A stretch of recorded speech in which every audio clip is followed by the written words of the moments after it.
जय जोहार। नमस्कार। बोरोरा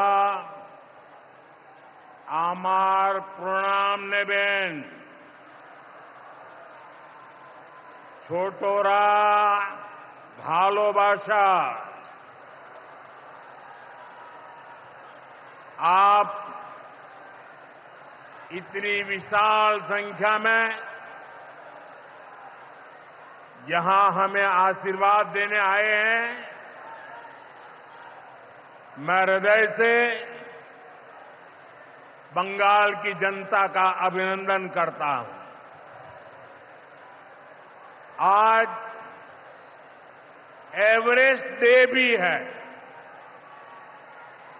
आज के दिन तेनजिंग नोर्गे जी ने एवरेस्ट पर अपना परचम लहराया था।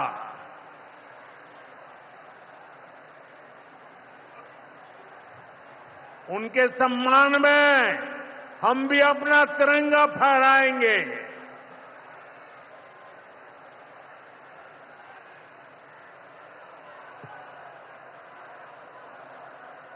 और आज ही महान स्वतंत्रता सेनानी रामानंद चटर्जी की जयंती भी है। ये महान संतानें हमें प्रेरित करती है बड़े संकल्पों की सिद्धि के लिए हौसला देती है। साथियों, 21वीं सदी में भारत नए सामर्थ्य के साथ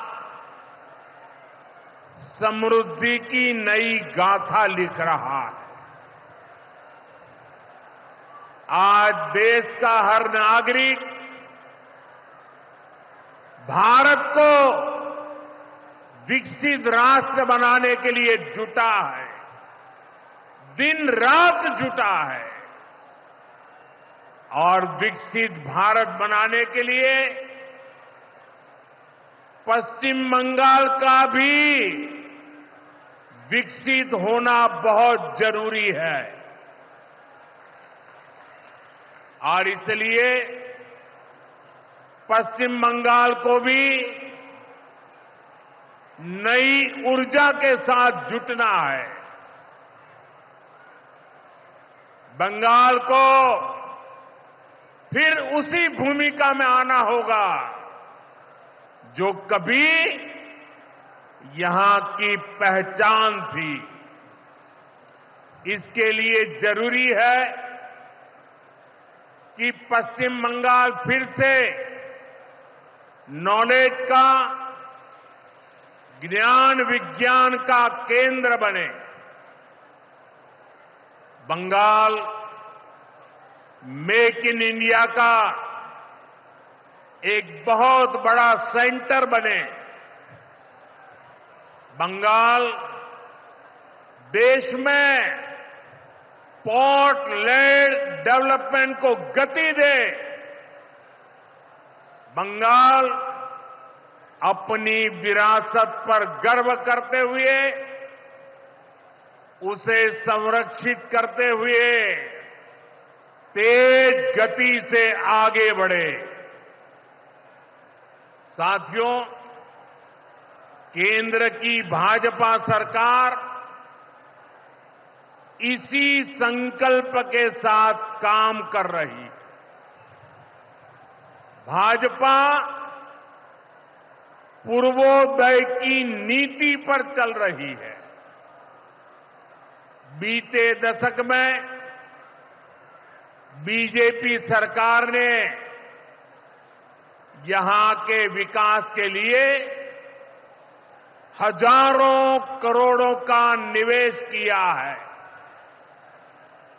अब से कुछ देर पहले यहां सिटी गैस डिस्ट्रीब्यूशन नेटवर्क का शुभारंभ भी हुआ है।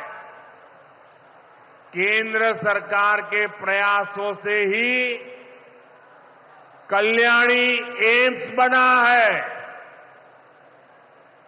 न्यू अलीपुरद्वार और न्यू जलपाईगुड़ी जैसे रेलवे स्टेशनों का पुनर्विकास किया जा रहा है। बंगाल की व्यापारिक गतिविधियों को उत्तर भारत से जोड़ने के लिए डेडिकेटेड फ्रेट कॉरिडोर बन रहा है। कोलकाता मेट्रो का अभूतपूर्व विस्तार किया गया है। ऐसे अनेक प्रोजेक्ट हैं जो भारत सरकार यहां पूरे करवाने का प्रयास कर रही है। भाजपा सरकार ईमानदारी से सबका साथ सबका विकास के मंत्र को लेकर बंगाल की प्रगति के लिए समर्पित है, क्योंकि बांग्लार उदय तबई विकसित भारतेर जय। साथियों, ये समय पश्चिम बंगाल के लिए बहुत अहम है। ऐसे में पश्चिम बंगाल के हर नौजवान पर, आप सब पर बहुत बड़ा दायित्व है। आप सबने मिलकर के बंगाल का भविष्य तय करना है। आज पश्चिम बंगाल एक साथ कई संकटों से घिरा हुआ है। एक संकट समाज में फैली हिंसा और अराजकता का है। दूसरा संकट माताओं बहनों की असुरक्षा का है, उन पर हो रहे जघन्य अपराधों का है। तीसरा संकट नौजवानों में फैल रही घोर निराशा का है, बेतहाशा बेरोजगारी का है। चौथा संकट घनघोर करप्शन का है। यहां की सिस्टम पर लगातार कम होते जनविश्वास का है। और पांचवा संकट गरीबों का हक छीनने वाली सत्ताधारी पार्टी की स्वार्थी राजनीति का है। साथियों, यहां मुर्शिदाबाद में जो कुछ हुआ, मालदा में जो कुछ हुआ, वो यहां की सरकार की निर्ममता का उदाहरण है। दंगों में गरीब माताओं बहनों की जीवन भर की पूंजी राख कर दी गई। तुष्टीकरण के नाम पर गुंडागिर्दी को खुली छूट दे दी गई। जब सरकार चलाने वाले एक पार्टी के लोग, विधायक, कॉरपोरेटर ही लोगों के घरों को चिन्हित करके जलाते हैं और पुलिस तमाशा देखती है, तो उस भयावह स्थिति की कल्पना की जा सकती है। मैं बंगाल की भद्र जनता से पूछता हूं, क्या सरकारें ऐसे चलती हैं? यही भावे छोड़कर चलेगी?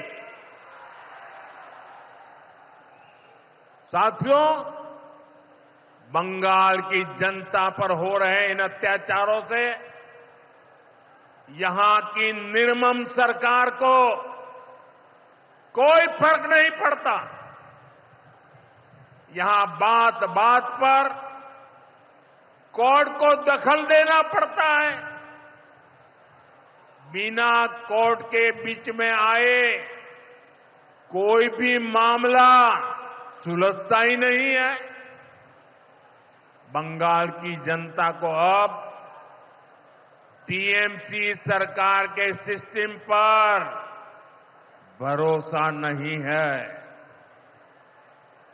यहां की जनता के पास अब सिर्फ कोर्ट का आसरा ही है। इसलिए पूरा बंगाल कह रहा है, बंगाल में मची चीख पुकार, नहीं चाहिए निर्मम सरकार। बांग्लार चित्कार लागबे ना, निर्मम सरकार। साथियों, भ्रष्टाचार का सबसे बुरा असर नौजवानों पर पड़ता है, गरीब और मिडिल क्लास परिवारों पर होता है। भ्रष्टाचार कैसे चारों तरफ बर्बादी लाता है, ये हमने टीचर भर्ती घोटाले में देखा है। टीएमसी सरकार ने अपने शासनकाल में हजारों टीचर्स का फ्यूचर बर्बाद कर दिया, उनके परिवारों को तबाह कर दिया, उनके बच्चों को असहाय छोड़ दिया।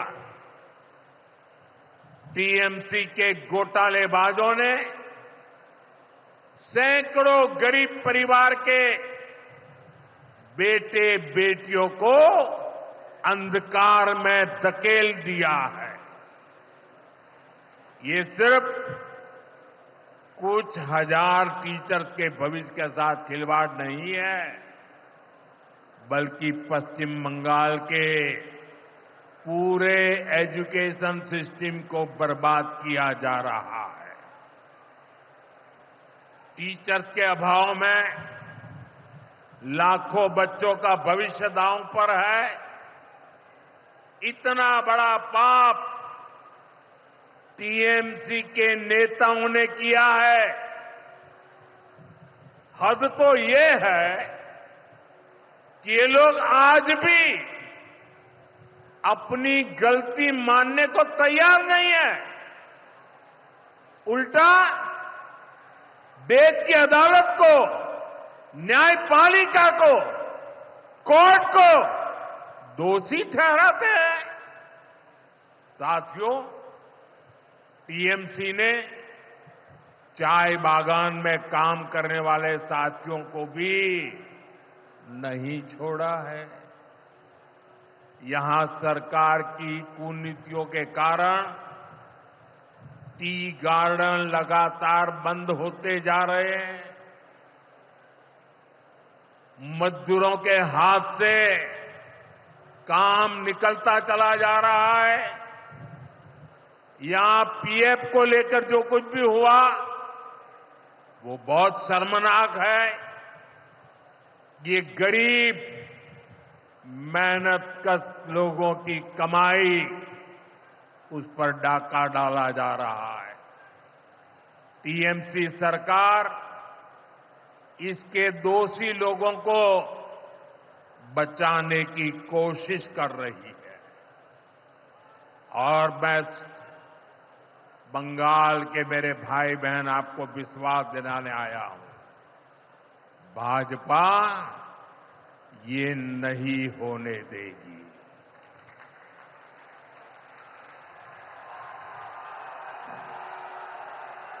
साथियों, राजनीति अपनी जगह पर है, लेकिन गरीब, दलित, पिछड़े, आदिवासी और महिलाओं से टीएमसी क्यों दुश्मनी निकाल रही है। पश्चिम बंगाल के गरीब एससी, एसटी, ओबीसी के लिए जो भी योजनाएं देश में चल रही है, उनमें से बहुत सारी योजनाएं यहां लागू ही नहीं होने दी जा रही है। पूरे देश में करोड़ों लोगों को आयुष्मान योजना के तहत मुफ्त इलाज मिल चुका है, लेकिन मुझे दुख के साथ कहना पड़ रहा है, इसका फायदा पश्चिम बंगाल के मेरे भाई बहनों को नहीं मिल रहा। पश्चिम बंगाल का कोई साथी अगर दिल्ली, बेंगलुरु, चेन्नई गया है, उसको वहां मुफ्त इलाज नहीं मिल पाता है, क्योंकि निर्मम सरकार ने बंगाल के अपने लोगों को आयुष्मान कार्ड देने ही नहीं दिया। आज देश भर में 70 वर्ष से ऊपर के बुजुर्गों को 5 लाख रुपए तक मुफ्त इलाज की सुविधा मिल रही है। मैं तो चाहता हूं कि पश्चिम बंगाल में भी 70 वर्ष से ऊपर के सभी बुजुर्गों को मुफ्त इलाज की सुविधा मिले, लेकिन टीएमसी सरकार ये नहीं करने दे रही है। केंद्र की बीजेपी सरकार देश भर में गरीब परिवारों को पक्के घर बनाकर दे रही है, लेकिन पश्चिम बंगाल में लाखों परिवारों का घर नहीं बन पा रहा है, क्योंकि टीएमसी के लोग इसमें भी गरीब के पास से कट और कमीशन की मांग कर रहे हैं। आखिर टीएमसी सरकार आप लोगों को लेकर इतनी निर्मम क्यों है? साथियों, यहां की निर्मम सरकार के जितने उदाहरण दो वो कम है। पश्चिम बंगाल में बहुत बड़ी संख्या में हमारे विश्वकर्मा भाई बहन हैं। ये लोग हाथ के हुनर से अनेक प्रकार के काम करते हैं। इनके लिए पहली बार भाजपा सरकार विश्वकर्मा योजना लाई है। इसके तहत देश के लाखों लोगों को ट्रेनिंग मिली है, पैसा मिला है, नए टूल मिले हैं, आसान ऋण मिला है, लेकिन पश्चिम बंगाल में 8 लाख एप्लीकेशन अभी भी लटकी पड़ी है। निर्मम सरकार उस पर बैठ गई है, क्योंकि टीएमसी सरकार इस योजना को भी लागू नहीं कर रही है। साथियों, टीएमसी सरकार की मेरे आदिवासी भाई बहनों से भी दुश्मनी कुछ कम नहीं है। देश में पहली बार जनजातियों में भी सबसे पिछड़ी जनजातियों के लिए पीएम जनमन योजना बनाई गई है। पश्चिम बंगाल में बहुत बड़ा आदिवासी समाज है।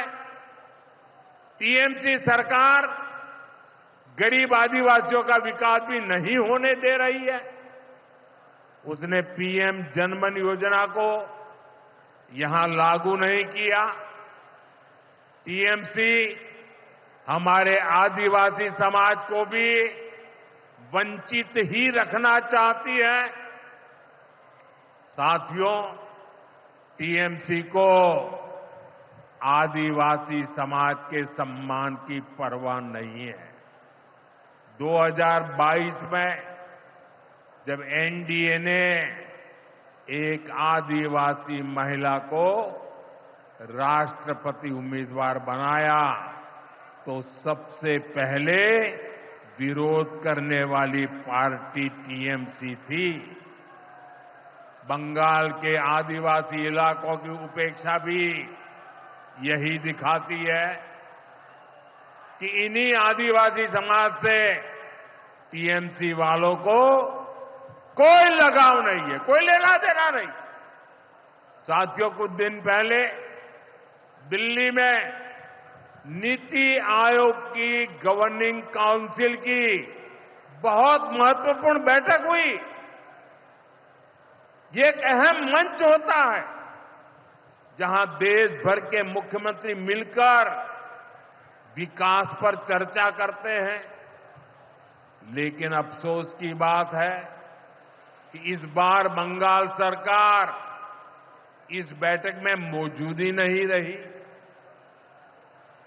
दूसरे गैर भाजपा शासित राज्य आए, सभी दल के नेता आए, हमने साथ बैठकर चर्चा की, लेकिन टीएमसी को तो सिर्फ और सिर्फ 24 घंटा पॉलिटिक्स करना है और कुछ करना ही नहीं है। पश्चिम बंगाल का विकास, देश की प्रगति उनकी प्राथमिकता में है ही नहीं। साथियों, केंद्र सरकार की जिन योजनाओं को यहां लागू किया भी गया है, उनको पूरा नहीं किया जा रहा।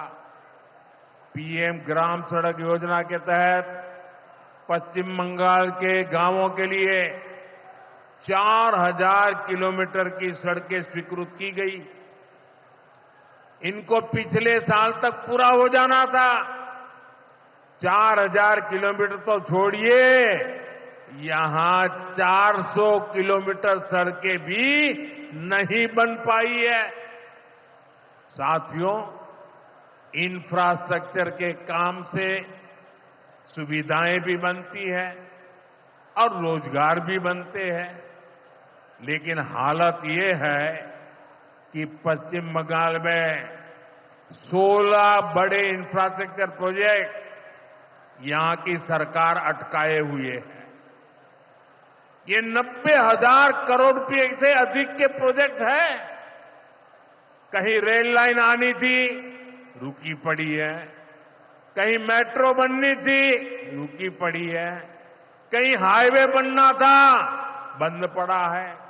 कहीं अस्पताल बनना था, कोई पूछने वाला नहीं। ऐसे प्रोजेक्ट्स को ये टीएमसी ने लटका करके रखा है। ये पश्चिम बंगाल के आप लोगों के साथ बहुत बड़ा धोखा है। साथियों, आज जब सिंदूर खेला की इस धरती पर आया हूं, तो आतंकवाद को लेकर भारत के नए संकल्प की चर्चा स्वाभाविक है। 22 अप्रैल को पहलगाम में, जम्मू कश्मीर में आतंकियों ने जो बर्बरता की, उसके बाद पश्चिम बंगाल में भी बहुत गुस्सा था। आपके भीतर जो आक्रोश था, आपका जो गुस्सा था, उसको मैं भली भांति समझता था। आतंकवादियों ने हमारी बहनों का सिंदूर मिटाने का दुस्साहस किया। हमारी सेना ने उनको सिंदूर की शक्ति का एहसास करा दिया।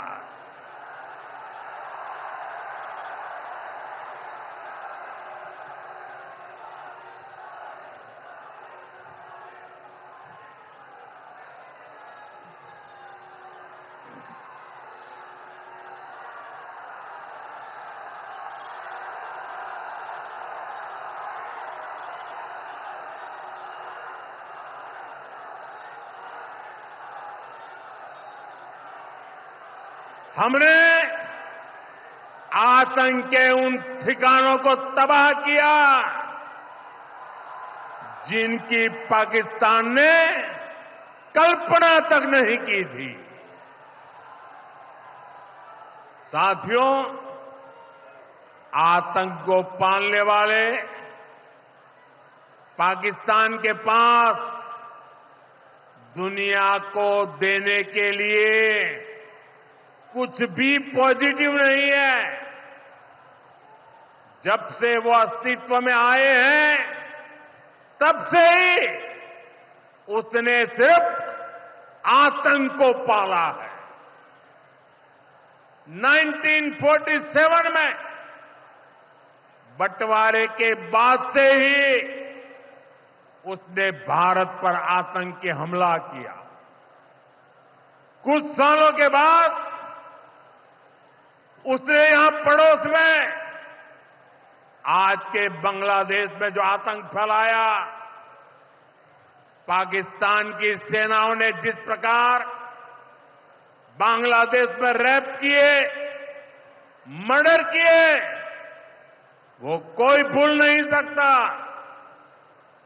आतंक और नरसंहार ये पाकिस्तानी सेना की सबसे बड़ी एक्सपर्टाइज है। जब सीधा युद्ध लड़ा जाता है तो उसकी हार तय होती है, उसका पराजय निश्चित होता है, उसको मुंह की खानी पड़ती है। यही कारण है कि पाकिस्तान की सेना आतंकियों का सहारा लेती है। लेकिन पहलगाम हमले के बाद अब भारत ने दुनिया को बता दिया है, भारत अब आतंकी हमला हुआ, भारत पर आतंकी हमला हुआ तो दुश्मन को उसकी बड़ी कीमत चुकानी पड़ेगी।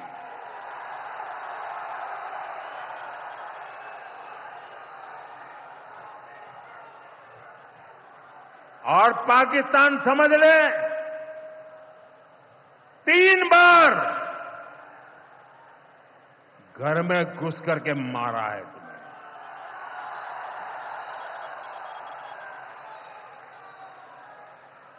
हम शक्ति को पूजने वाले लोग, हम महिषासुर मर्दिनी को पूजते हैं।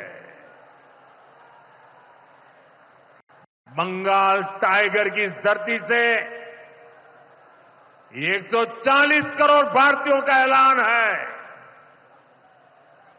ऑपरेशन सिंदूर अभी खत्म नहीं हुआ है।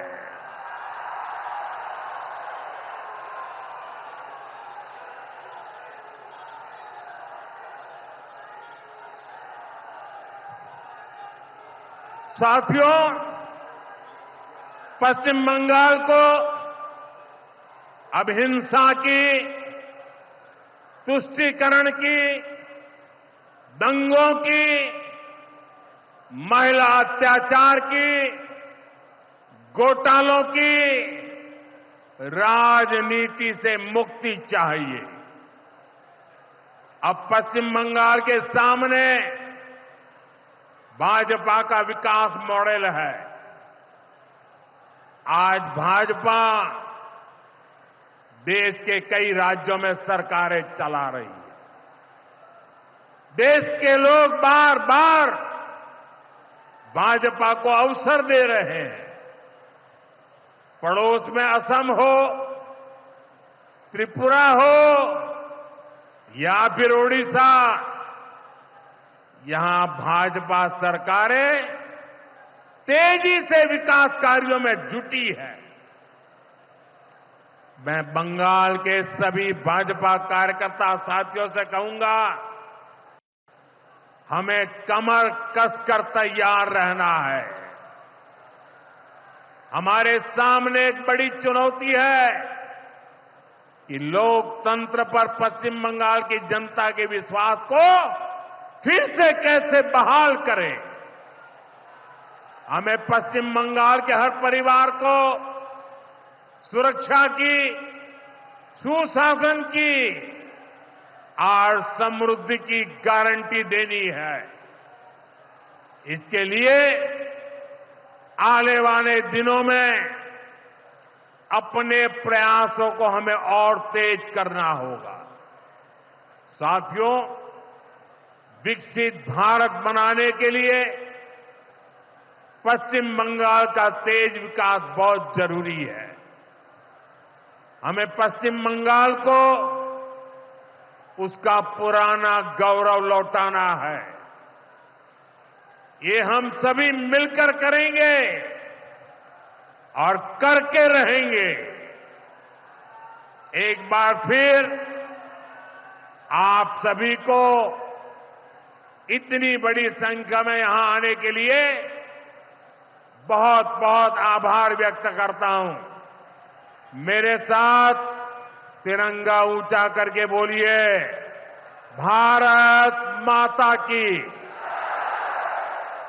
भारत माता की, भारत माता की, भारत माता की। बहुत बहुत धन्यवाद।